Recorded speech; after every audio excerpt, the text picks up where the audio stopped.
রহমান রহিম আল্লাহ তাআলার নামে। তোমরা কখনো যথার্থ নেকি অর্জন করতে পারবে না যতক্ষণ না তোমরা তোমাদের ভালোবাসার জিনিস আল্লাহর পথে ব্যয় করবে। মূলত তোমরা যা কিছুই ব্যয় করো আল্লাহ তাআলা তা জানেন। আজ তোমাদের জন্য যেসব খাবার হালাল করা হয়েছে তা একসময় বনী ইসরায়েলদের জন্য হালাল ছিল, অবশ্য এমন দু একটা জিনিস বাদে যা তাওরাত নাজিল হওয়ার আগেই ইসরায়েল তার নিজের উপর হারাম করে রেখেছিল। তুমি বলো, সন্দেহ থাকলে যাও, তোমরা গিয়ে তাওরাত নিয়ে এসো এবং তা পড়ে শোনাও, যদি তোমরা তোমাদের দাবির ব্যাপারে সত্যবাদী হও। যারা এর পরেও আল্লাহর উপর মিথ্যা আরোপ করে নিঃসন্দেহে তারা বড় জালেম। তুমি বলো, আল্লাহ তাআলা সত্য কথা বলেছেন, অতএব তোমরা সবাই নিষ্ঠার সাথে ইব্রাহিমের মতাদর্শ অনুসরণ করো। আর ইব্রাহিম কখনো আল্লাহর সাথে অংশীবাদীদের দলে শামিল ছিল না।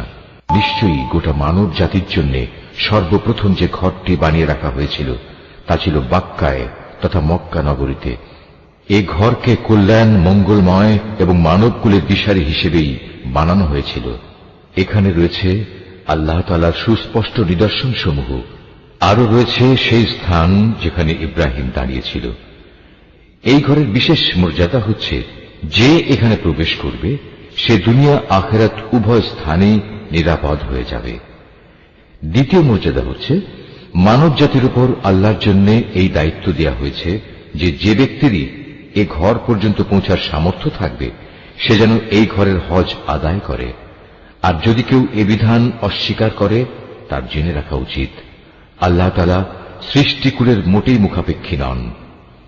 হে নবী, তুমি বলো, হে আহলে কিতাবরা, তোমরা কেন জেনে বুঝে আল্লাহর আয়াত অস্বীকার করো, অথচ আল্লাহ তাআলাই তোমাদের যাবতীয় কাজের সাক্ষী।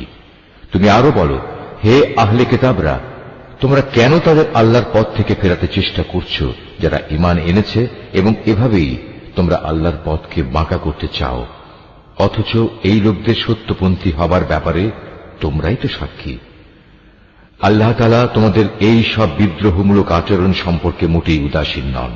হে মানুষ, তোমরা যারা ঈমান এনেছ, তোমরা যদি এই আহলে কিতাবদের কোন একটি দলের কথা মেনে চলো, তাহলে মনে রেখো এরা ঈমান আনার পরেও ধীরে ধীরে তোমাদের কাফের বানিয়ে দেবে। আর তোমরা কিভাবে কুফরি করবে যখন তোমাদের সামনে বারবার আল্লাহর আয়াতসমূহ তেলাওয়াত করা হচ্ছে? তাছাড়া এই আয়াতের বাহক স্বয়ং আল্লাহর রসূল যখন তোমাদের মাঝে মজুদ রয়েছে। যে ব্যক্তি আল্লাহ ও তার বিধানকে শক্ত করে আঁকড়ে ধরবে সে অবশ্যই সোজা পথে পরিচালিত হবে। হে মানুষ, তোমরা যারা ঈমান এনেছ, আল্লাহকে ভয় করো, ঠিক যতটুকু ভয় তাকে করা উচিত।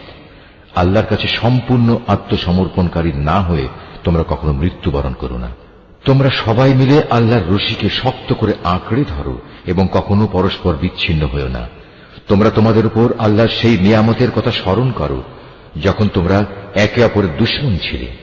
অতঃপর আল্লাহ তাআলা তার দ্বীনের বন্ধন দিয়ে তোমাদের একের জন্য অপরের মনে ভালোবাসার সঞ্চার করে দিলেন। অতঃপর যুগ যুগান্তরের শত্রুতা ভুলে তোমরা আল্লাহর অনুগ্রহে একে অপরের ভাই হয়ে গেলে, অথচ তোমরা ছিলে হানাহানির অগ্নিকুণ্ডের প্রান্ত সীমায়। অতঃপর সেখান থেকে আল্লাহ তাআলা তার রহমত দিয়ে তোমাদের উদ্ধার করলেন। আল্লাহ তাআলা এভাবেই তার নিদর্শন সমূহ তোমাদের কাছে স্পষ্ট করে বর্ণনা করেন, যাতে করে তোমরা সঠিক পথের সন্ধান পেতে পারো। তোমাদের মধ্য থেকে এমন একটি দল থাকা উচিত যারা মানুষকে কল্যাণের দিকে ডাকবে, সত্য ও ন্যায়ের আদেশ দেবে, আর অসত্য ও অন্যায় কাজ থেকে তাদের বিরত রাখবে। অতঃপর যারা এই দলে শামিল হবে সত্যিকার অর্থে তারাই সাফল্যমণ্ডিত হবে। তোমরা কখনো তাদের মতো হও না যাদের কাছে আল্লাহর পক্ষ থেকে সুস্পষ্ট নিদর্শন আসার পরেও তারা বিভিন্ন দলে উপদলে বিভক্ত হয়ে পড়েছে এবং নিজেদের মধ্যে নানা ধরনের মতানৈক্য সৃষ্টি করেছে। তাদের জন্য কঠোর শাস্তি রয়েছে। সে কিয়ামতের দিন নিজেদের নেক আমল দেখে কিছু সংখ্যক চেহারা শুভ্র সমুজ্জ্বল হয়ে যাবে, আবার কিছু সংখ্যক মানুষের চেহারা ব্যর্থতার নথিপত্র দেখার পর কালো ও বিশ্রী হয়ে পড়বে। সুতরাং যাদের মুখ সেদিন কালো হয়ে যাবে, জাহান্নামের প্রহরীরা তাদের জিজ্ঞেস করবে, ঈমানের নিয়ামত পাওয়ার পরও কি তোমরা কুফরির পথ অবলম্বন করেছিলে?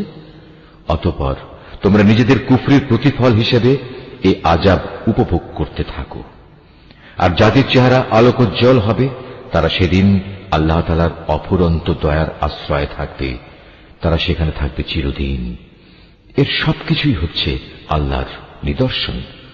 যথাযথভাবে আমি সেগুলো তোমাকে পড়ে শোনাচ্ছি, কেননা আল্লাহ তাআলা তার আয়াতসমূহ গোপন রেখে এবং পরে সেজন্য শাস্তির বিধান করে সৃষ্টিকুলের উপর কোনো জুলুম করতে চান না।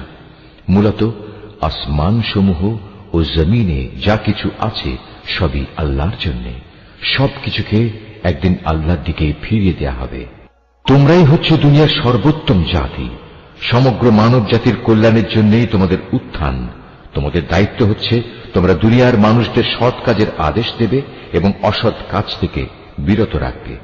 আর তোমরা নিজেরাও আল্লাহর উপর পুরোপুরি ঈমান আনবে। আহলে কিতাবরা যদি সত্যি সত্যি ঈমান আনত তাহলে এটা তাদের জন্য কতই না ভালো হতো। তাদের মধ্যে কিছু কিছু ঈমানদার ব্যক্তিও রয়েছে, তবে তাদের অধিকাংশই হচ্ছে সত্যত্যাগী লোক। সামান্য কিছু দুঃখ কষ্ট দেয়া ছাড়া তারা তোমাদের কখনো কোনো ক্ষতি করতে পারবে না। তারা যদি কোনো সময় তোমাদের সাথে সম্মুখ সমরে লিপ্ত হয় তাহলে তারা পৃষ্ঠ প্রদর্শন করবে, অতঃপর তাদের কোন রকম সাহায্য করা হবে না। যেখানেই এদের পাওয়া যাবে সেখানেই এদের অপমানিত ও লাঞ্ছিত করে রাখা হবে। তবে আল্লাহ তাআলার নিজের প্রতিশ্রুতি ও মানুষের প্রতিশ্রুতির মাধ্যমে কিছুটা নিরাপত্তা পাওয়া গেলে সেটা ভিন্ন। এরা আল্লাহর ক্রোধ ও গজবের পাত্র হয়েছে। এদের উপর দারিদ্র্য ও লাঞ্ছনা চাপিয়ে দেওয়া হয়েছে। এর কারণ ছিল এরা আল্লাহ তাআলা ও তাঁর বিধানকে অস্বীকার করেছে। আল্লাহর নবীদের এরা অন্যায়ভাবে হত্যা করেছে। মূলত এ হচ্ছে তাদের বিদ্রোহ ও সীমা লঙ্ঘনের ফল। তারা আহলে কিতাবরা আবার সবাই একরকম নয়। তাদের মধ্যে এমন কিছু লোক আছে যারা সত্য ও ন্যায়ের উপর অবিচল হয়ে দাঁড়িয়ে আছে, যারা সারা রাত আল্লাহর কিতাব পাঠ করে এবং নামাজ পড়ে। তারা আল্লাহ তাআলা ও শেষ বিচার দিনের উপর ঈমান রাখে এবং মানুষদের তারা ন্যায় কাজের আদেশ দেয় ও অন্যায় কাজ থেকে নিষেধ করে। সৎ কাজে এরা প্রতিযোগিতা করে। এ ধরনের মানুষেরাই হচ্ছে মূলত নেক লোকদের অন্তর্ভুক্ত। তারা যা কিছু ভালো কাজ করবে প্রতিদান দেওয়ার সময় তা কখনো অস্বীকার করা হবে না, কারণ আল্লাহ তাআলা পরেজগার লোকদের ভালো করেই জানেন। একথা সুনিশ্চিত, যারা আল্লাহ তাআলাকে অস্বীকার করে তাদের ধন সম্পদ সন্তান সন্ততি আল্লাহ তাআলার মোকাবেলায় তাদের কোনোই উপকারে আসবে না, বরং তারা হবে নিশ্চিত জাহান্নামের অধিবাসী। সেখানে অনন্তকাল তারা পড়ে থাকবে। এ ধরনের লোকেরা এ দুনিয়ার জীবনে যা খরচ করে তার উদাহরণ হচ্ছে যারা নিজেদের উপর অবিচার করেছে সেই দলের শস্য ক্ষেত্রের উপর দিয়ে প্রবাহমান হিম শীতল তীব্র বাতাসের মতো, যা তাদের শস্য ক্ষেত্র বরবাদ করে দিয়ে গেল। মূলত আল্লাহ তাআলা তাদের উপর কোনোই অবিচার করেননি, বরং কুফরির পন্থা অবলম্বন করে এরা নিজেরাই নিজেদের উপর জুলুম করেছে। হে ঈমানদার ব্যক্তিরা, তোমরা কখনো নিজেদের দলভুক্ত লোকজন ছাড়া অন্য কাউকে নিজেদের অন্তরঙ্গ বন্ধু হিসেবে গ্রহণ করো না, কেননা এরা তোমাদের অনিষ্ট সাধনের কোনো পথেই অনুসরণ করতে দ্বিধা করবে না। তারা তো তোমাদের ক্ষতি ও ধ্বংসই কামনা করে। তাদের জঘন্য প্রতিহিংসা ও বিদ্বেষ তাদের মুখ থেকেই এখন প্রকাশ পেতে শুরু করেছে। অবশ্য তাদের অন্তরে লুকানো হিংসা ও বিদ্বেষ বাইরের অবস্থার চাইতে মারাত্মক। আমি সব ধরনের নিদর্শনই তোমাদের সামনে খোলাখুলি বলে দিচ্ছি। তোমাদের যদি সত্যি জ্ঞান বুদ্ধি থাকে তাহলে তোমরা এ সম্পর্কে সতর্ক হতে পারবে। এরা হচ্ছে সেসব মানুষ যাদের তোমরা ভালোবাসো, কিন্তু তারা তোমাদের মোটেই ভালোবাসে না। তোমরা তো তোমাদের আগে আমার নাজেল করা সব কয়টি কিতাবের উপরও ঈমান আনো, আর তারা তো তোমাদের কিতাবকে বিশ্বাসই করে না। এই মুনাফিক লোকগুলো যখন তোমাদের সাথে সাক্ষাৎ করে তখন বলে, হ্যাঁ আমরা তোমাদের কিতাবকে মানি। আবার যখন এরা একান্তে নিজেদের লোকদের কাছে চলে যায় তখন নিজেদের ক্রোধের বশবর্তী হয়ে এরা তোমাদের সাফল্যের ওপর নিজেদের আঙুল কামড়াতে শুরু করে। তুমি তাদের বলো, যাও নিজেদের ক্রোধের আগুনে নিজেরাই পুড়ে মরো। অবশ্যই আল্লাহ তাআলা এ মুনাফিকদের মনের ভেতর লুকিয়ে থাকা যাবতীয় চক্রান্তমূলক বিষয় সম্পর্কে সম্যক অবগত আছেন। তাদের অবস্থা হচ্ছে তোমাদের কোনো কল্যাণ হলে তার কারণে তাদের খারাপ লাগে, আবার তোমাদের কোনো অকল্যাণ দেখে তারা আনন্দে ফেটে পড়ে। এ প্রতিকূল অবস্থায় যদি তোমরা ধৈর্য ধারণ করতে পারো এবং নিজেরা সাবধান হয়ে চলতে পারো তাহলে তাদের চক্রান্ত ও ষড়যন্ত্র তোমাদের কিছুই ক্ষতি করতে পারবে না। তাদের যাবতীয় কর্মকাণ্ডই আল্লাহ তাআলা পরিবেষ্টন করে আছেন। হে নবী, স্মরণ করো যখন তুমি খুব ভোর বেলায় তোমার আপনজনের কাছ থেকে বিদায় নিয়ে মোমেনদের যুদ্ধের ঘাঁটি সমূহে মোতায়েন করছিলে। তখন তুমি জানতে আল্লাহ তাআলা সবকিছু শোনেন এবং তার বান্দাদের তিনি ভালো করেই জানেন। বিশেষ করে সেই নাজুক পরিস্থিতিতে যখন তোমাদের দুটো দল মনোবল হারিয়ে ফেলার উপক্রম করে ফেলেছিল, তখন আল্লাহ তাআলাই তাদের উভয় দলের সেই ভগ্ন মনোবল জোড়া লাগাবার কাজে অভিভাবক হিসেবে মজুদ ছিলেন। আর আল্লাহর উপর যারা ঈমান আনে তাদের তো সর্বাবস্থায় তার উপরই ভরসা করা উচিত। এই ভরসা করার কারণেই বদরের যুদ্ধে আল্লাহ তাআলা তোমাদের বিজয় ও সাহায্য দান করেছিলেন। অথচ তোমরা জানো তোমরা কত দুর্বল ছিলে। অতএব আল্লাহকে ভয় করো। আশা করা যায় তোমরা আল্লাহর কৃতজ্ঞতা আদায় করতে সক্ষম হবে।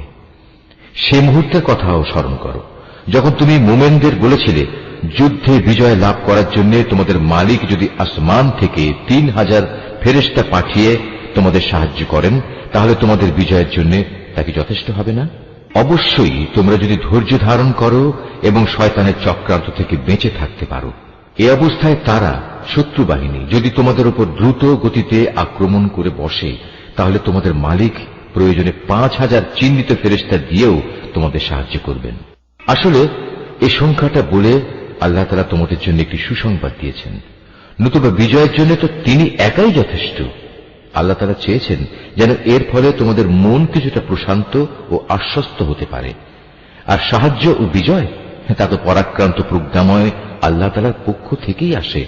তিনিই সর্বজ্ঞ। আল্লাহ তাআলা এর দ্বারা কাফেরদের এক দলকে নিশ্চিহ্ন করে দিতে চান, অথবা তাদের একাংশকে তিনি এর মাধ্যমে লাঞ্ছিত করে দিতে চান, যেন তারা ব্যর্থ হয়ে যুদ্ধের ময়দান থেকে ফিরে যায়। হে নবী, এ ব্যাপারে তোমার কিছুই করার নেই। আল্লাহ তাআলা চাইলে তাদের উপর দয়া পরবশ হবেন, কিংবা চাইলে তাদের কঠোর শাস্তি দেবেন, কেননা এরা ছিল স্পষ্টত জালেম। আসমান সমূহ ও জমিনে যা কিছু আছে তার সব হচ্ছে আল্লাহ তাআলার। তিনি যাকে ইচ্ছা ক্ষমা করে দেবেন, যাকে ইচ্ছা শাস্তি দেবেন। আল্লাহ তাআলা অত্যন্ত ক্ষমাশীল ও পরম দয়ালু।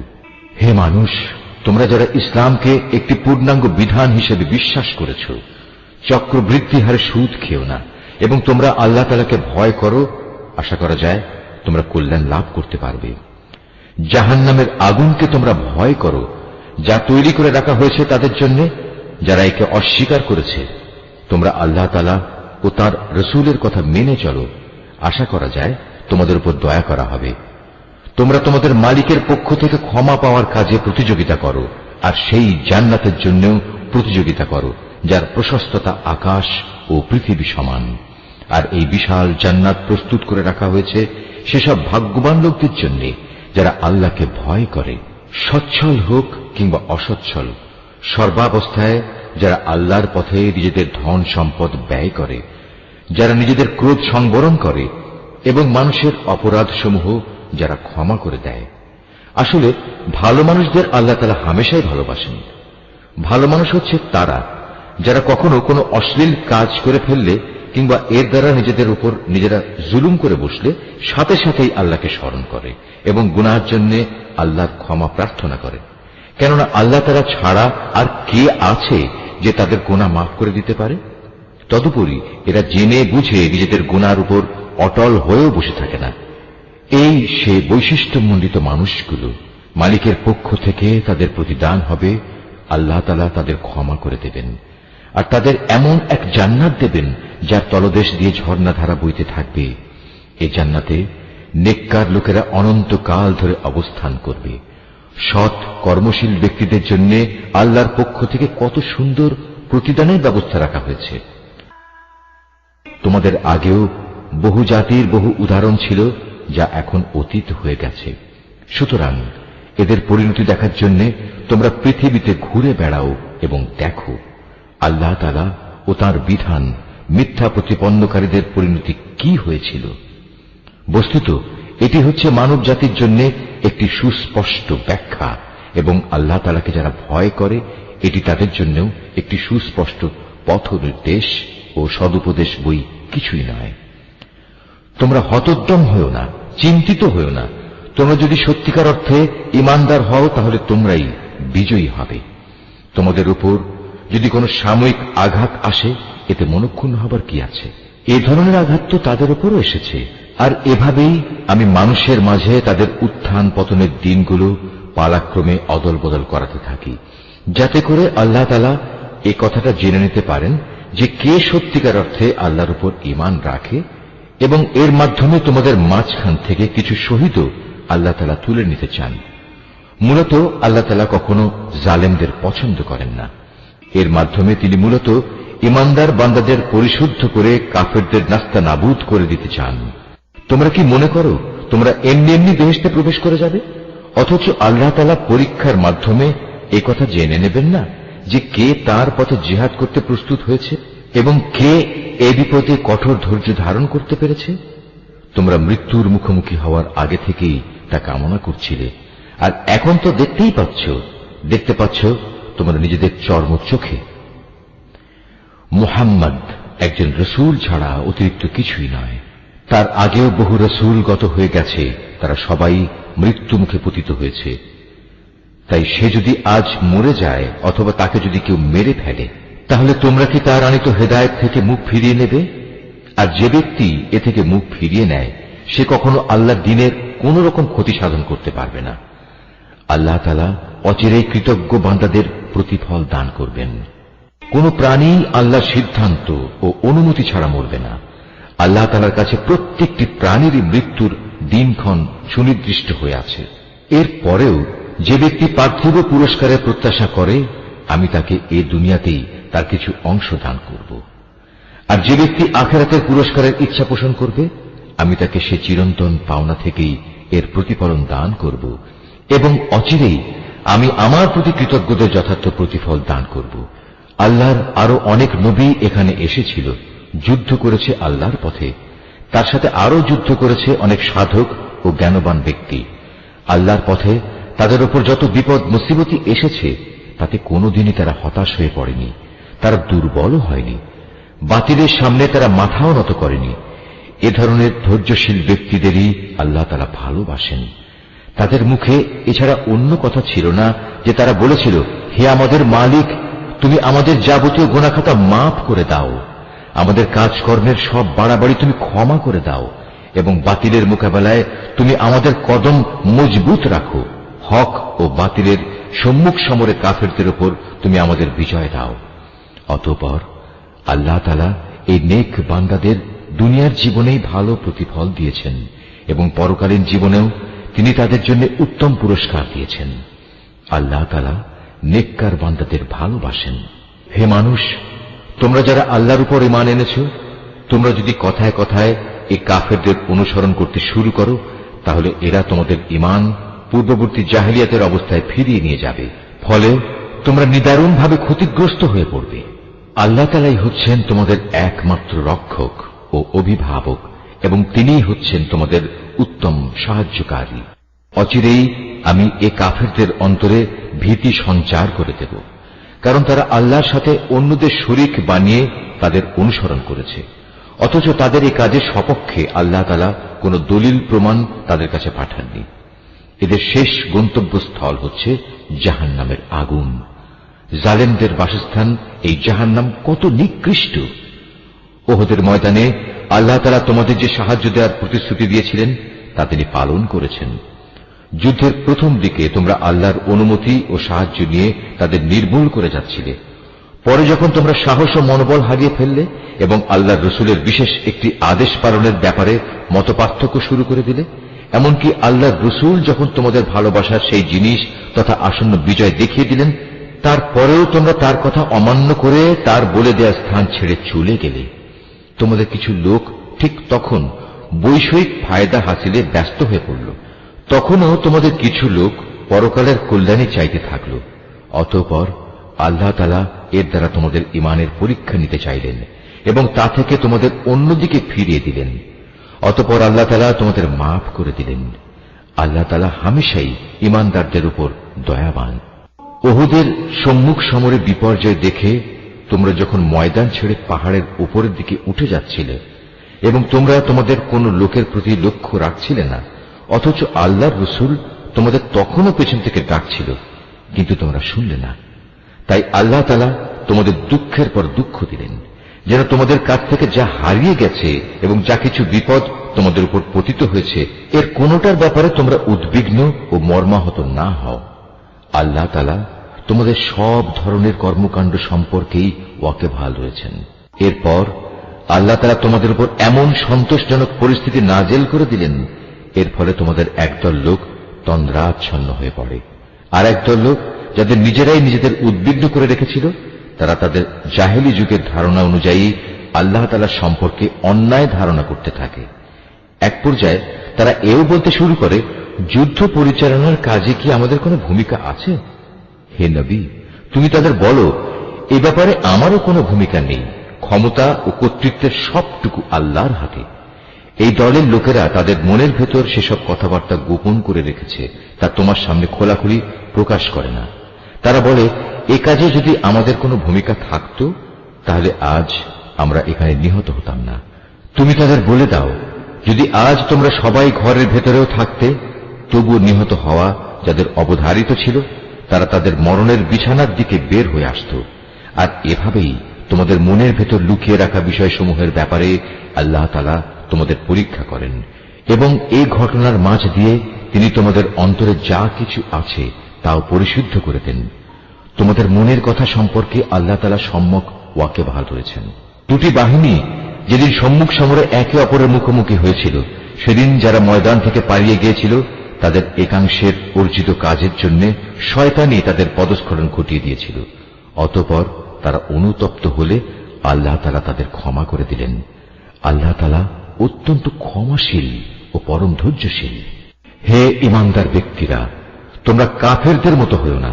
তাদের অবস্থা ছিল এমন, এ কাফেরদের কোনো ভাই বন্ধু যখন বিদেশ বিভ হয়ে মারা যেত কিংবা কোনো যুদ্ধে লিপ্ত হতো, তখন এরা তাদের সম্পর্কে বলতো, এরা যদি বাইরে না গিয়ে আমাদের কাছে থাকত, তাহলে এরা কিছুতেই মরত না এবং এরা নিহতও হতো না। এভাবেই এ মানসিকতাকে আল্লাহ তাআলা তাদের মনের আক্ষেপে পরিণত করে দেন। আসলে আল্লাহই মানুষের জীবন দেন, আল্লাহই মানুষের মৃত্যু ঘটান, এবং তোমরা এ দুনিয়ায় যা করে যাচ্ছ, আল্লাহ তাআলা তার সব কিছুই দেখেন। তোমরা যদি আল্লাহর পথে নিহত হও অথবা সে পথে থেকেই তোমরা মৃত্যুবরণ করো, তাহলে আল্লাহর পক্ষ থেকে যে রহমত ও ক্ষমা লাভ করবে, তা হবে কাফেরদের সঞ্চিত অর্থ সামগ্রীর চাইতে অনেক বেশি উত্তম। আল্লাহর পথে যদি তোমরা জীবন বিলিয়ে দাও অথবা তাঁরই পথে তোমাদের মৃত্যু হয়, তাহলেই তোমাদের কি করার থাকবে? কারণ তোমাদের তো একদিন আল্লাহ তাআলার সমীপে এমনি একত্রিত করা হবে। এটা আল্লাহর এক অসীম দয়া যে তুমি এদের সাথে ছিলে কোমল প্রকৃতির মানুষ। এর বিপরীত যদি তুমি নিষ্ঠুর ও পাষাণ হৃদয়ের মানুষ হতে, তাহলে এসব লোক তোমার আশপাশ থেকে সরে যেত। অতএব তুমি এদের অপরাধসমূহ মাফ করে দাও, এদের জন্য আল্লাহর কাছে ক্ষমা প্রার্থনা করো এবং কাজকর্মের ব্যাপারে এদের সাথে পরামর্শ করো। অতঃপর সে পরামর্শের ভিত্তিতে সংকল্প একবার যখন নিয়ে নেবে, তখন তার সফলতার জন্য আল্লাহর উপর ভরসা করো। আল্লাহ তাআলা তার উপর নির্ভরশীল মানুষদের ভালোবাসেন। যদি আল্লাহ তাআলা তোমাদের সাহায্য করেন, তাহলে কোনো শক্তি তোমাদের পরাজিত করতে পারবে না। আর তিনি যদি তোমাদের পরিত্যাগ করেন, তাহলে এখানে এমন কোন শক্তি আছে যে অতঃপর তোমাদের কোন রকম সাহায্য করতে পারে? কাজেই আল্লাহর উপর যারা ঈমান আনে, তাদের আল্লাহর উপরই ভরসা করা উচিত। কোন নবীর পক্ষে কোন বস্তুর খেয়ানত করা সম্ভবই নয়। হ্যাঁ, মানুষের মধ্যে কেউ যদি কিছু খেয়ানত করে, তাহলে কিয়ামতের দিন সে ব্যক্তিকে তার খেয়ানতের সে বস্তু সহ আল্লাহর দরবারে হাজির হতে হবে। অতঃপর প্রত্যেককেই তার অর্জিত ভালো মন্দের পাওনা সঠিকভাবে আদায় করে দেয়া হবে। সেদিন তাদের কারো ওপর অবিচার করা হবে না। যে ব্যক্তি আল্লাহর সন্তুষ্টির পথ অনুসরণ করে, তার সাথে কিভাবে সে ব্যক্তি তুলনা করা যায়?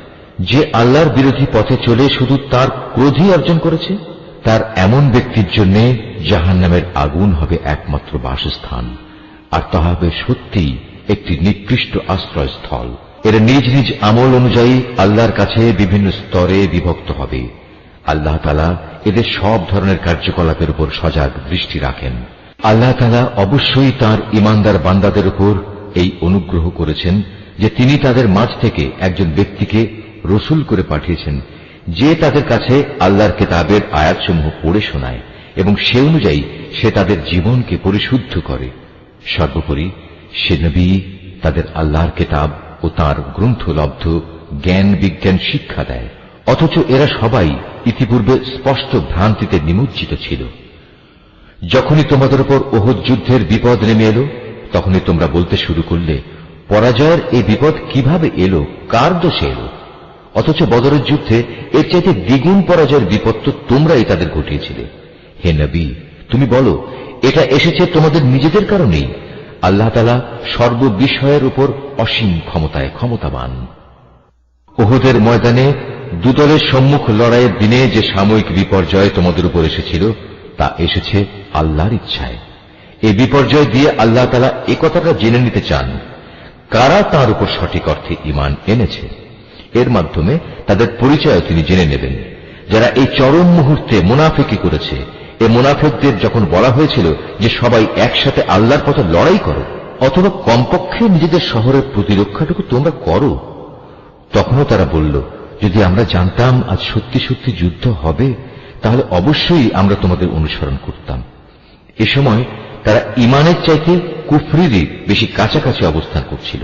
এরা মুখে এমন সব কথা বলে যা তাদের অন্তরে নেই, আর এরা যা কিছু গোপন করে আল্লাহ তাআলা তা সম্যক অবগত আছেন।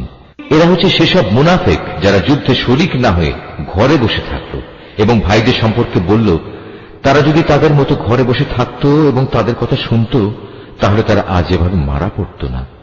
হে নবী, তুমি এই মুনাফিকদের বলো, যদি তোমরা সত্যবাদী হও তাহলে তোমাদের থেকে মৃত্যু সরিয়ে দাও। যারা আল্লাহর পথে নিহত হয়েছে তাদের তোমরা কোনো অবস্থাতেই মৃত বলো না, তারা তো জীবিত। তাদের মালিকের পক্ষ থেকে জীবিত লোকদের মতোই তাদের রিজিক দেওয়া হচ্ছে। আল্লাহ তাআলা নিজ অনুগ্রহ দিয়ে তাদের যা কিছু দান করেছেন তাতেই তারা পরিতৃপ্ত। এবং যারা এখনো তাদের পেছনে রয়ে গেছে, যারা এখনো তাদের সাথে মিলিত হতে পারেনি, তাদের ব্যাপারেও এরা খুশি, কেননা এমন ধরনের লোকদের জন্য এখানে কোনো ভয় নেই এবং তারা সেদিন উৎকণ্ঠিতও হবে না। এ ভাগ্যবান মানুষরা আল্লাহর পক্ষ থেকে অফুরন্ত নিয়ামত ও অনুগ্রহে উৎফুল্ল আনন্দিত হয়, কারণ আল্লাহ তাআলা ঈমানদার বান্দাদের পাওনা কখনো বিনষ্ট করেন না। ওহুদের এত বড় আঘাত আসার পরেও যারা আবার আল্লাহ তাআলা ও তার রসুলের ডাকে সাড়া দিয়েছে এবং তাদের মধ্যে আরো যারা নেক কাজ করেছে, সর্বোপরি সর্বদা যারা আল্লাহকে ভয় করে চলেছে, এদের সবার জন্য রয়েছে মহাপুরস্কার। যাদের মানুষেরা যখন বলল, তোমাদের বিরুদ্ধে কাফেরদের এক বিশাল বাহিনী জামায়াত হয়েছে, অতএব তোমরা তাদের ভয় করো, এই বিষয়টাই যারা যথার্থ ঈমানদার তাদের ঈমান আরো বাড়িয়ে দিল। তারা বলল, আল্লাহ তাআলাই আমাদের জন্য যথেষ্ট এবং তিনিই হলেন উত্তম কর্মবিধায়ক। অতঃপর আল্লাহর নিয়ামত ও অনুগ্রহ নিয়ে এরা এমন ভাবে ফিরে এলো যে কোনো প্রকার অনিদের স্পর্শ করতে পারল না। এরা আল্লাহর সন্তুষ্টির পথই অনুসরণ করল। বস্তুত আল্লাহ তাআলা মহা অনুগ্রহশীল। এই হচ্ছে তোমাদের প্ররোচনা দানকারী শয়তান। তারা শত্রুপক্ষের অতিরঞ্জিত শক্তির কথা বলে তাদের আপনজনদের ভয় দেখাচ্ছিল। তোমরা কোনো অবস্থায় তাদের এ হুমকিকে ভয় করবে না, বরং আমাকেই ভয় করো যদি তোমরা সত্যিকার অর্থে ঈমানদার হও। হে নবী, যারা দ্রুত গতিতে কুফরির পথে এগিয়ে যাচ্ছে, তাদের কর্মকাণ্ড যেন তোমাকে চিন্তান্বিত না করে। তারা কখনো আল্লাহর বিন্দুমাত্র কোনো ক্ষতি সাধন করতে পারবে না। মূলত আল্লাহ তাআলা এদের জন্য পরকালে পুরস্কারের কোনো অংশই রাখতে চান না। তাদের জন্য অবশ্যই কঠিন আযাব রয়েছে। যারা ঈমানের বদলে কুফরি খরিদ করে নিয়েছে, তারা আল্লাহর কোনোই ক্ষতি করতে পারবে না। এদের জন্য মর্মান্তিক শাস্তির বিধান রয়েছে। কাফেররা যেন এটা কখনো মনে করে না যে আমি যে তাদের ঢিল দিয়ে রেখেছি এটা তাদের জন্য কল্যাণকর হবে। আসলে আমি তো তাদের অবকাশ দিচ্ছি যেন তারা তাদের গুনার বোঝা আরো বাড়িয়ে নিতে পারে। আর তোমাদের মধ্যে তাদের জন্য প্রস্তুত রয়েছে লাঞ্ছনাদায়ক আযাব। আল্লাহ তাআলা কখনো তার ঈমানদার বান্দাদের তোমরা বর্তমানে যে ভালো মন্দে মিশানো অবস্থার উপর আছো এর উপর ছেড়ে দিতে চান না, যতক্ষণ না তিনি সৎ লোকদের অসৎ লোকদের থেকে আলাদা করে দেবেন। একইভাবে এটা আল্লাহ তাআলার কাজ নয় যে তিনি তোমাদের অদৃশ্য জগতের খোঁজ খবরের উপর কিছু অবহিত করবেন। তবে আল্লাহ তাআলা তার রসুলদের মাঝ থেকে যাকে চান তাকে বিশেষ কোনো কাজের জন্য বাছাই করে নেন। অতঃপর তোমরা আল্লাহ তাআলা ও তার রসুলদের উপর বিশ্বাস স্থাপন করো। তোমরা যদি আল্লাহর উপর যথাযথভাবে ঈমান আনো এবং নিজেরা সাবধান হয়ে চলতে পারো, তাহলে তোমাদের জন্য মহা পুরস্কার রয়েছে। আল্লাহ তাআলা নিজের অনুগ্রহ দিয়ে তাদের যে প্রাচুর্য দিয়েছেন, যারা তা আল্লাহর পথে ব্যয় করতে কার্পণ্য করে, তারা যেন কখনো এটা মনে না করে এটা তাদের জন্য কোনো কল্যাণকর কিছু হবে না। আসলে এই কৃপণতা তাদের জন্য খুবই অকল্যাণকর। কার্পণ্য করে তারা যা জমা করেছে, অচিরেই কিয়ামতের দিন তা দিয়ে তাদের গলায় বেড়ি পরিয়ে দেয়া হবে। আসমান সমূহ ও জমিনের উত্তরাধিকার তো আল্লাহ তাআলার, আর তোমাদের প্রতিটি কার্যকলাপ সম্পর্কে আল্লাহ তাআলা বিশেষভাবে অবগত রয়েছেন। আল্লাহ তাআলা সেই ইহুদি লোকদের কথা ভালো করেই শুনেছেন, যখন তারা বিদ্রুপ করে বলেছিল, হ্যাঁ, আল্লাহ তাআলা অবশ্যই গরীব আর আমরা হচ্ছি ধনী।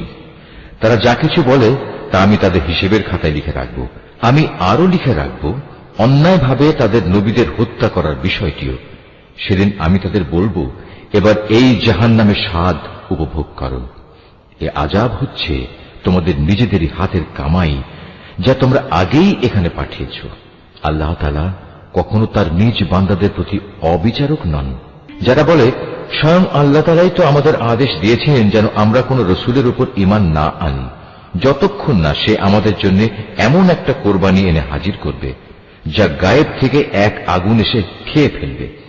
হে মুহাম্মদ, তুমি তাদের বলো, হ্যাঁ, আমার আগেও তোমাদের কাছে বহু নবী রসুল এসেছে, তারা সবাই উজ্জ্বল নিদর্শন নিয়েই এসেছিল। তোমরা আজ যে কথা বলছো তা সহই তো তারা এসেছিল। তা সত্ত্বেও তোমরা তাদের হত্যা করলে কেন? আজ যদি তোমরা এতই সত্যবাদী হও, তাহলে কেন এসব আচরণ করলে? হে মুহাম্মদ, এরা যদি তোমাকে অস্বীকার করে তাহলে এ নিয়ে তুমি উদ্বিগ্ন হও না, কারণ তোমার আগেও এমন বহু নবী রসুল নবুয়তের সুস্পষ্ট দলিল প্রমাণ ও আল্লাহর কাছ থেকে নাজিল করা হেদায়েতের দীপ্তিমান গ্রন্থমালা নিয়ে এসেছিল। তাদেরও এমনি ভাবেই অস্বীকার করা হয়েছিল। প্রত্যেক প্রাণীকেই মরণের স্বাদ ভোগ করতে হবে। অতঃপর তোমাদের জীবনভর কামাইয়ের প্রতিফল কিয়ামতের দিন আদায় করে দেয়া হবে। যাকে জাহান্নামের আগুন থেকে বাঁচিয়ে দেয়া হবে এবং জান্নাতে প্রবেশ করানো হবে, সেই হবে সফল ব্যক্তি। মনে রেখো, এই যে পার্থিব জীবন, তা বাহ্যিক ছলনার মাল সামানা ছাড়া আর কিছুই নয়। হে ঈমানদার ব্যক্তিরা, নিশ্চয়ই জানমালের ক্ষতি সাধনের মাধ্যমে তোমাদের পরীক্ষা নেওয়া হবে। এই পরীক্ষা দিতে গিয়ে তোমরা অবশ্যই তোমাদের পূর্ববর্তী সম্প্রদায়, যাদের কাছে আল্লাহর কিতাব নাজিল হয়েছিল এবং যারা আল্লাহর সাথে অন্যদের শরীক করেছে, তাদের উভয়ের কাছ থেকে অনেক কষ্টদায়ক কথাবার্তা শুনবে। এই অবস্থায় তোমরা যদি কঠোর ধৈর্য ধারণ করো এবং আল্লাহকে ভয় করে চলো, তাহলে তা হবে অত্যন্ত বড় ধরনের এক সাহসিকতার ব্যাপার। যখন আল্লাহ তাআলা এই কিতাবধারী ব্যক্তিদের কাছ থেকে প্রতিশ্রুতি গ্রহণ করেছিলেন, তিনি তাদের বলেছিলেন, তোমরা একে মানুষদের কাছে বর্ণনা করবে এবং একে তোমরা গোপন করবে না। কিন্তু তারা এ প্রতিশ্রুতি নিজেদের পেছনে ফেলে রাখল এবং অত্যন্ত অল্প মূল্যে তা বিক্রি করে দিল। বড়ই নিকৃষ্ট ছিল যেভাবে তারা সে বেচাকেনার কাজটি করল। এমন সব লোকদের ব্যাপারে তুমি কখনো ভেবো না, যারা নিজেরা যা করে তাতে আনন্দ প্রকাশ করে, আবার নিজেরা যা কখনো করেনি তার জন্য প্রশংসিত হতে ভালোবাসে। তুমি কখনো ভেবো না যে এরা বুঝি আল্লাহর আযাব থেকে অব্যাহতি পেয়ে গেছে। মূলত এদের জন্য আল্লাহর পক্ষ থেকে যন্ত্রণাদায়ক শাস্তির ব্যবস্থা নির্ধারণ করে রাখা হয়েছে। আসমান সমূহ ও জমিনের সার্বভৌমত্ব এককভাবে আল্লাহর জন্য। আল্লাহ তাআলাই সবকিছুর উপর পূর্ণ ক্ষমতাবান। নিঃসন্দেহে আসমান সমূহ ও জমিনের নিখুঁত সৃষ্টি এবং দিবারাত্রির আবর্তনের মধ্যে জ্ঞানবান লোকদের জন্য প্রচুর নিদর্শন রয়েছে। এই জ্ঞানবান লোক হচ্ছে তারা, যারা দাঁড়িয়ে, বসে এবং শুয়ে সর্বাবস্থায় আল্লাহ তাআলাকে স্মরণ করে এবং আসমান সমূহ ও জমিনের এই সৃষ্টি নৈপুণ্য সম্পর্কে চিন্তা গবেষণা করে এবং স্বতঃস্ফূর্তভাবে তারা বলে ওঠে, হে আমাদের মালিক, সৃষ্টি জগতের কোনো কিছুই তুমি অযথা বানিয়ে রাখোনি, তোমার সত্তা অনেক পবিত্র। অতএব তুমি আমাদের জাহান্নামের কঠিন আযাব থেকে নিষ্কৃতি দাও। হে আমাদের মালিক, যাকেই তুমি জাহান্নামের আগুনে প্রবেশ করাবে অবশ্যই তাকে তুমি অপমানিত করবে, আর সেই অপমানের দিনে জালেমদের জন্য কোন রকম সাহায্যকারী থাকবে না। হে আমাদের মালিক, আমরা শুনতে পেয়েছি একজন আহ্বানকারী মানুষদের ঈমানের দিকে ডাকছে। সে বলছিল, হে মানুষেরা, তোমরা তোমাদের মালিক আল্লাহর উপর ঈমান আনো। হে মালিক, সেই আহ্বানকারীর কথায় অতঃপর আমরা ঈমান এনেছি। হে আমাদের মালিক, তুমি আমাদের অপরাধসমূহ ক্ষমা করে দাও, হিসাবের খাতা থেকে আমাদের দোষ ত্রুটি ও গুনাহসমূহ মুছে দাও। সর্বশেষে তোমার নেক লোকদের সাথে তুমি আমাদের মৃত্যু দাও। হে আমাদের মালিক, তুমি তোমার নবী রসুলদের মাধ্যমে যেসব পুরস্কারের প্রতিশ্রুতি দিয়েছ তা আমাদের পূর্ণ করে দাও, এবং কিয়ামতের শেষ বিচারের দিন তুমি আমাদের অপমানিত করো না। নিশ্চয়ই তুমি কখনো ওয়াদার বরখেলাপ করো না। অতএব তাদের মালিক এই বলে তাদের আহ্বানে সাড়া দিলেন যে, আমি নরনারী নির্বিশেষে তোমাদের কোনো কাজ কখনো বিনষ্ট করব না। আমি সবার কাজের বিনিময় দেব, এবং তোমরা তো একে অপরেরই অংশ। অতএব তোমাদের মাঝে যারা নিজেদের ভিটে মাটি ছেড়ে হিজরত করেছে এবং যারা নিজেদের জন্মভূমি থেকে বিতাড়িত হয়েছে, আমারই পথে যারা নির্যাতিত হয়েছে, সর্বোপরি যারা আমার জন্য লড়াই করেছে এবং আমারই জন্য জীবন দিয়েছে, আমি তাদের গুনাহসমূহ মাফ করে দেব। অবশ্যই আমি এদের এমন জান্নাতে প্রবেশ করাবো যার তলদেশ দিয়ে ঝর্ণাধারা বইতে থাকবে। এ হচ্ছে তাদের জন্য আল্লাহ তাআলার পক্ষ থেকে পুরস্কার, আর আল্লাহ তাআলার কাছেই তো রয়েছে উত্তম পুরস্কার। হে মুহাম্মদ, জনপদ সমূহে যারা আল্লাহ তাআলাকে অস্বীকার করেছে তাদের দাম্ভিক পদচারণা যেন কোনোভাবেই তোমাকে বিভ্রান্ত করতে না পারে, কেননা এসব কিছু হচ্ছে সামান্য কয়দিনের সামগ্রী মাত্র। অতঃপর তাদের সবারই অনন্ত নিবাস হবে জাহান্নাম, আর জাহান্নাম হচ্ছে নিকৃষ্টতম আবাসস্থল। তবে যারা নিজেদের মালিককে ভয় করে চলে তাদের জন্য নির্দিষ্ট হয়ে আছে সুরম্য উদ্যানমালা, যার নিচ দিয়ে প্রবাহিত হবে ঝর্ণাধারা। সেখানে তারা অনাদিকাল থাকবে। এ হবে আল্লাহ তাআলার পক্ষ থেকে তাদের জন্য আতিথেয়তা। আর আল্লাহ তাআলার কাছে যা পুরস্কার সংরক্ষিত আছে তা অবশ্যই নেককার লোকদের জন্য অতি উত্তম জিনিস। ইতপূর্বে আমি যাদের কাছে কিতাব পাঠিয়েছি সেসব কিতাবধারী লোকদের মাঝে এমন লোক অবশ্যই আছে যারা আল্লাহকে বিশ্বাস করে। তোমাদের এই কিতাবের উপর তারা যেমনি বিশ্বাস করে তেমনি তারা বিশ্বাস করে তাদের উপর প্রেরিত কিতাবের উপরও। এরা আল্লাহর জন্য ভীত সন্ত্রস্ত ও বিনয়ী বান্দা। এরা আল্লাহর আয়াতকে স্বার্থের বিনিময়ে সামান্য মূল্যে বিক্রি করে না। এরাই হচ্ছে সেসব ব্যক্তি যাদের জন্য তাদের মালিকের কাছ থেকে অগাধ পুরস্কার রয়েছে। নিঃসন্দেহে আল্লাহ তাআলা হচ্ছেন দ্রুত হিসাব সম্পন্নকারী। হে মোমেনরা, তোমরা ধৈর্য ধারণ করো, এ কাজে একে অপরের সাথে প্রতিযোগিতা করো, শত্রুর মোকাবেলায় সদা সুদৃঢ় থেকো, একমাত্র আল্লাহকে ভয় করো। এভাবেই আশা করা যায় তোমরা সফল কাম হতে পারবে। সূরা আন-নিসা। রহমান রহিম আল্লাহ তাআলার নামে। তোমরা তোমাদের মালিককে ভয় করো, যিনি তোমাদের একটি মাত্র ব্যক্তি সত্তা থেকে সৃষ্টি করেছেন। অতঃপর তিনি তা থেকে তার জুড়ি পয়দা করেছেন। এরপর তিনি তাদের এই আদি জুড়ি থেকে বহু সংখ্যক নরনারী দুনিয়ায় চারিদিকে ছড়িয়ে দিয়েছেন। হে মানুষ, তোমরা ভয় করো আল্লাহ তাআলাকে, যার পবিত্র নামে তোমরা একে অপরের কাছে অধিকার ও পাওনা দাবি করো, এবং সৃষ্টি তত্ত্বের উৎস গর্ভধারিণী মাকে সম্মান করো। অবশ্যই আল্লাহ তাআলা তোমাদের উপর তীক্ষ্ণ দৃষ্টি রেখে চলেছেন। এতিমদের ধন সম্পদ তাদের কাছে দিয়ে দাও। তাদের ভালো জিনিসের সাথে নিজেদের খারাপ জিনিসের বদল করো না। তাদের সম্পদ সমূহ কখনো নিজেদের মালের সাথে মিলিয়ে হজম করে নিও না। এটা আসলেই একটা জঘন্য পাপ। আর যদি তোমাদের এই আশঙ্কা থাকে যে তোমরা এতিম মহিলাদের মাঝে ন্যায় বিচার করতে পারবে না, তাহলে সাধারণ নারীদের মাঝ থেকে তোমাদের যাদের ভালো লাগে তাদের 2 জন 3 জন কিংবা 4 জনকে বিয়ে করে নাও। কিন্তু যদি তোমাদের এই ভয় হয় যে তোমরা একের অধিক হলে তাদের মাঝে ইনসাফ করতে পারবে না, তাহলে তোমাদের জন্য একজনই যথেষ্ট, কিংবা যে তোমাদের অধিকারভুক্ত তাদেরই যথেষ্ট মনে করে নাও। মনে রেখো, যৌনতার সীমা লঙ্ঘন থেকে বেঁচে থাকার জন্য এটাই হচ্ছে উত্তম ও সহজতর পন্থা। নারীদের তাদের মোহরানার অঙ্ক একান্ত খুশি মনে তাদের মালিকানায় দিয়ে দাও। অতঃপর তারা যদি নিজেদের মনের খুশিতে এর কিছু অংশ তোমাদের ছেড়ে দেয়, তাহলে তোমরা তা খুশি মনে ভোগ করতে পারো। আল্লাহ তাআলা তোমাদের যে সম্পদকে দুনিয়ায় তোমাদের প্রতিষ্ঠা লাভের উপকরণ হিসেবে বানিয়ে দিয়েছেন তা এই নির্বোধ লোকেদের হাতে ছেড়ে দিও না। অবশ্যই এ থেকে তাদের খাওয়ার ব্যবস্থা করবে, তাদের পোশাক সরবরাহ করবে, সর্বোপরি তাদের সাথে ভালো কথা বলবে। এতিমদের প্রতি লক্ষ্য রাখতে হবে যতক্ষণ না তারা বিয়ের বয়স পর্যন্ত পৌঁছে। অতঃপর যদি তোমরা তাদের মধ্যে সম্পদ পরিচালনার যোগ্যতা অনুভব করতে পারো তাহলে তাদের ধন সম্পদ তাদের হাতে তুলে দেবে। তাদের এই ধন সম্পদ তাদের বড় হবার আগেই তাড়াহুড়ো করে হজম করে ফেলো না। এতিমদের পৃষ্ঠপোষক যদি সম্পদশালী হয় তাহলে সে যেন এই বাড়াবাড়ি থেকে বেঁচে থাকে। তবে হ্যাঁ, যদি সে পৃষ্ঠপোষক গরিব হয় তাহলে সমাজের প্রচলিত নিয়ম অনুযায়ী সে যেন তা থেকে নিজের পারিশ্রমিক গ্রহণ করে।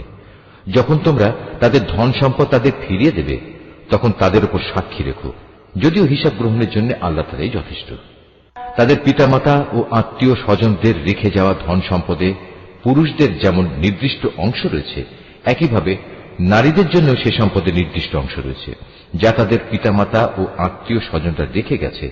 পরিমাণ অল্প হোক কিংবা বেশি, উভয়ের জন্য এর অংশ নির্দিষ্ট করে দেয়া হয়েছে। মৃত ব্যক্তির সম্পদ বন্টনের সময় যখন তার আপনজন, এতিম ও মিসকিনরা সেখানে এসে হাজির হয় তখন তা থেকে তাদেরও কিছু দেবে এবং তাদের সাথে সুন্দরভাবে কথা বলবে। এতিমদের ব্যাপারে মানুষের এটুকু ভয় করা উচিত, যদি তারা নিজেরা মৃত্যুর সময় এমনি দুর্বল সন্তানদের পেছনে রেখে চলে আসত তাহলে তাদের ব্যাপারে তারা এভাবে ভীত শঙ্কিত থাকত। অতএব তাদের ব্যাপারে আল্লাহকে ভয় করে চলা এবং এদের সাথে হামেশাই ন্যায় ইনসাফের কথাবার্তা বলা উচিত। যারা অন্যায়ভাবে এতিমদের মাল সম্পদ ভক্ষণ করে তারা যেন আগুন দিয়ে নিজেদের পেট ভর্তি করে। অচিরেই এ লোকগুলো জাহান্নামের আগুনে জ্বলতে থাকবে। আল্লাহ তাআলা তোমাদের উত্তরাধিকারে সন্তানদের সম্পর্কে এ মর্মে তোমাদের জন্য এ বিধান জারি করেছেন যে এক ছেলের অংশ হবে 2 কন্যা সন্তানের মতো। কিন্তু উত্তরাধিকারী কন্যারা যদি 2-এর বেশি হয় তাহলে তাদের জন্য থাকবে রেখে যাওয়া সম্পত্তির 2/3, আর সে কন্যা সন্তান যদি একজন হয় তাহলে তার অংশ হবে পরিত্যক্ত সম্পত্তির অর্ধেক। মৃত ব্যক্তির সন্তান থাকলে তার পিতামাতা প্রত্যেকের জন্য থাকবে সে সম্পদের 6/1 অপরদিকে মৃত ব্যক্তির যদি কোনো সন্তান না থাকে এবং পিতামাতাই যদি হয় তার একমাত্র উত্তরাধিকারী তাহলে তার মায়ের অংশ হবে 3/1। যদি মৃত ব্যক্তির কোনো ভাই বোন বেঁচে থাকে তাহলে তার মায়ের অংশ হবে 6/1। মৃত্যুর আগে সে যে ওসিয়ত করে গেছে এবং তার রেখে যাওয়া ঋণ আদায় করে দেওয়ার পরেই কিন্তু এই সব ভাগ বাটোয়ারা করতে হবে। তোমরা জানো না তোমাদের পিতামাতা ও তোমাদের সন্তান সন্ততির মধ্যে কে তোমাদের জন্য উপকারের দিক থেকে বেশি নিকটবর্তী। অতএব এ হচ্ছে আল্লাহর বিধান। অবশ্যই আল্লাহ তাআলা সকল কিছু সম্পর্কে ওয়াকিবহাল এবং তিনি হচ্ছেন বিজ্ঞ পরম কুশলী। তোমাদের স্ত্রীদের রেখে যাওয়া সম্পত্তিতে তোমাদের অংশ হচ্ছে অর্ধেক যদি তাদের কোনো সন্তানাদি না থাকে, আর যদি তাদের সন্তান থাকে তাহলে সে সম্পত্তিতে তোমাদের অংশ হবে 4/1। তারা যে ওসিয়ত করে গেছে কিংবা তাদের ঋণ পরিশোধ করার পরেই কিন্তু তোমরা এই অংশ পাবে। তোমাদের স্ত্রীদের জন্য থাকবে তোমাদের রেখে যাওয়া সম্পত্তির 1/4 যদি তোমাদের কোনো সন্তান না থাকে। যদি তোমাদের সন্তান থাকে তাহলে তারা পাবে রেখে যাওয়া সম্পদের 8/1। মৃত্যুর আগে তোমরা যা ওসিয়ত করে যাবে কিংবা যে ঋণ তোমরা রেখে যাবে তা পরিশোধ করে দেওয়ার পরেই এই অংশ তারা পাবে। যদি কোনো পুরুষ কিংবা নারী এমন হয় যে তার কোনো সন্তান নেই, পিতামাতাও নেই, শুধু আছে তার এক ভাই ও এক বোন, তাহলে তাদের সবার জন্য থাকবে 6/1। ভাই বোন মিলে তারা যদি এর চাইতে বেশি হয় তবে মৃত ব্যক্তির রেখে যাওয়া সম্পদের 1/3 তারা সবাই সমান অংশীদার হবে।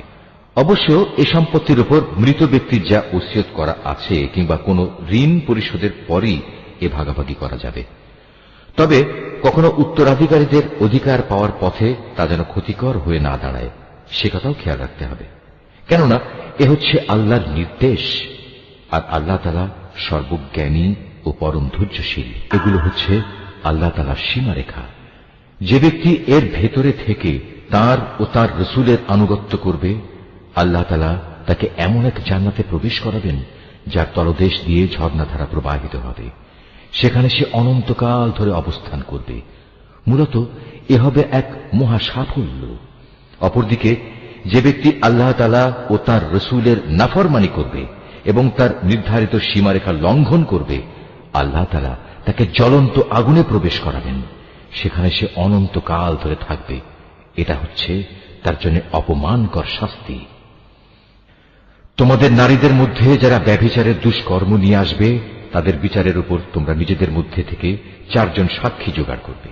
অতঃপর সে 4 জন লোক যদি ইতিবাচক সাক্ষ্য প্রদান করে, তাহলে সে নারীদের তোমরা ঘরের ভেতর অবরুদ্ধ করে রাখবে, যতদিন না মৃত্যু এসে তাদের সমাপ্তি ঘটিয়ে দেয়, অথবা আল্লাহ তাআলা তাদের জন্য অন্য কোনো ব্যবস্থা না করেন। আর তোমাদের মধ্যে যে 2 জন নরনারী এ ব্যভিচারের কাজ করবে, তাদের 2 জনকেই তোমরা শাস্তি দেবে। হ্যাঁ, তারা যদি তওবা করে এবং নিজেদের সংশোধন করে নেয়, তাহলে তাদের শাস্তি দেয়া থেকে তোমরা সরে দাঁড়াও। অবশ্যই আল্লাহ তাআলা তওবা কবুলকারী এবং পরম দয়ালু। আল্লাহ তাআলার উপর শুধু তাদের তওবাই কবুলযোগ্য হবে যারা ভুলবশত গুনাহের কাজ করে, অতঃপর জানা মাত্রই তারা দ্রুত তা থেকে ফিরে আসে। মূলত এরাই হচ্ছে সেসব লোক যাদের উপর আল্লাহ তাআলা দয়া পরবশ হন, আর আল্লাহ তাআলাই হচ্ছেন সর্ববিষয়ে জ্ঞানী, কুশলী। আর তাদের জন্য তওবা করার কোনো অবকাশ নেই যারা আজীবন শুধু গুনাহের কাজই করে। এভাবেই গুনাহের কাজ করতে করতে একদিন তাদের কারো দুয়ারে যখন মৃত্যু এসে হাজির হয়, তখন সে বলে, হে আল্লাহ, আমি এখন তওবা করলাম। আসলে তাদের জন্য কোনো তওবা নয় যারা কাফের অবস্থায় ইহুল্লা সাঙ্গ করল। এরা হচ্ছে সেসব লোক যাদের জন্য আমি কঠিন যন্ত্রণাদায়ক আযাবের ব্যবস্থা করে রেখেছি। হে মানুষ, তোমরা যারা ঈমান এনেছ, তোমাদের জন্য কখনো জোর করে বিধবা নারীদের উত্তরাধিকারের পণ্য বানানো বৈধ নয়। বিয়ের সময় মোহর হিসেবে যা তোমরা তাদের দিয়েছ, তার কোনো অংশ তাদের কাছ থেকে নিয়ে নেওয়ার জন্য তোমরা তাদের অযথা আটক করে রেখো না, যতক্ষণ পর্যন্ত তারা প্রকাশ্য কোনো ব্যভিচারের কাজে লিপ্ত না হয়। তাদের সাথে সৎভাবে জীবন যাপন করো। এমনকি তোমরা যদি তাদের পছন্দ নাও করো, এমনও তো হতে পারে যা কিছু তোমরা পছন্দ করো না, তার মধ্যেই আল্লাহ তাআলা তোমাদের জন্য অফুরন্ত কল্যাণ নিহিত রেখে দিয়েছেন। আর যদি তোমরা এক স্ত্রীকে আরেকজন স্ত্রী দ্বারা বদল করার সংকল্প করেই নাও, তাহলে মোহর হিসেবে বিপুল পরিমাণ সোনাদানা দিলেও তার কোনো অংশ তোমরা তার কাছ থেকে ফেরত নিও না। তোমরা কি তাদের উপর মিথ্যা অপবাদ দিয়ে ও সুস্পষ্ট পাপাচার করে তা ফেরত নিতে চাচ্ছ? তোমরা মোহরানার সে অংশটুকু ফেরত নেবেই বা কি করে? অথচ বিভিন্নভাবে তোমরা তো একে অপরের স্বাদ গ্রহণ করেছ। তাছাড়া এর মাধ্যমে তারা তোমাদের কাছ থেকে বিয়ে বন্ধনের পাকাপাকি একটা প্রতিশ্রুতিও আদায় করে নিয়েছিল, যা তোমরা ভেঙে দিয়েছ। নারীদের মধ্যে থেকে যাদের তোমাদের পিতা পিতামহরা বিয়ে করেছে, তাদের তোমরা কখনো বিয়ে করো না। হ্যাঁ, এই নির্দেশ আসার আগে যা হয়ে গেছে তা তো হয়েই গেছে। এটি আসলেই ছিল এক অশ্লীল নির্লজ্জ কাজ এবং খুবই ঘৃণ্য ও নিকৃষ্ট আচরণ। বিয়ের জন্য তোমাদের উপর হারাম করে দেয়া হয়েছে তোমাদের মা, তোমাদের মেয়ে, তোমাদের বোন, তোমাদের ফুপু, তোমাদের খালা, ভাইদের মেয়ে, বোনদের মেয়ে। আরো হারাম করা হয়েছে সেসব মা যারা তোমাদের বুকের দুধ খাইয়েছে, তোমাদের দুধ খাওয়ার সাথী বোন, তোমাদের স্ত্রীদের মা, তোমাদের স্ত্রীদের মাঝে যাদের সাথে তোমরা সহবাস করেছ, তাদের আগের স্বামীর ঔরসজাত মেয়েরা যারা তোমাদের অভিভাবকত্বে রয়েছে। অবশ্য যদি তাদের সাথে তোমাদের শুধু বিয়ে হয়ে থাকে, কিন্তু তোমরা কখনো তাদের সাথে সহবাস করোনি, তাহলে তাদের আগের স্বামীর মেয়েদের বিয়ে করায় তোমাদের জন্য কোনো দোষ নেই। তোমাদের জন্য তোমাদের নিজেদের ঔরসজাত ছেলেদের স্ত্রীদের হারাম করা হয়েছে। উপরন্তু বিয়ের জন্য তোমাদের উপর 2 বোনকে একত্র করাও হারাম করা হয়েছে। তবে যা কিছু এর আগে সংগঠিত হয়ে গেছে তা তো হয়েই গেছে। সে ব্যাপারে অবশ্যই আল্লাহ তাআলা বড়ই ক্ষমাশীল ও একান্ত দয়াবান। নিশ্চয়ই আল্লাহ যা বলেছেন সত্য বলেছেন।